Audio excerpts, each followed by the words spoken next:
ГСП онлайн. Городские новости сейчас. В Ухтенском бизнес-инкубаторе прошли общественные обсуждения, организованные налоговой службой Коми. Тема – результаты контрольной работы налоговых органов за 2017 год. В основном обсуждения коснулись предпринимателей. Налоговики напомнили о старой фразе из социальной рекламы «Заплати налоги и живи спокойно». Так, за 2017 год в ходе выездных проверок сумма взносов в казну возросла на 2 миллиона.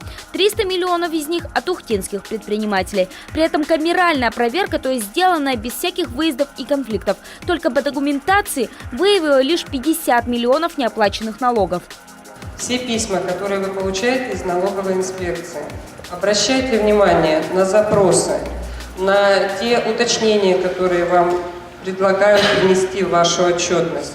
Когда вас тем более вызывают на комиссии и работают с вами индивидуально, обращайте внимание, делайте уточнения в налоговую свою отчетность, уточняйте налоговые обязательства и доплачивайте налоги. Также обсуждения коснулись и перекрестной проверки деклараций по налогу на добавленную стоимость. Ее проводит специальная программа на всех уровнях, исключая все возможные пробелы и просчеты в документации. Присутствующим напомнили, в ответ на автотребования пришлите квитанцию в течение 60 дней. За 5 дней после этого квитанция должна быть оплачена.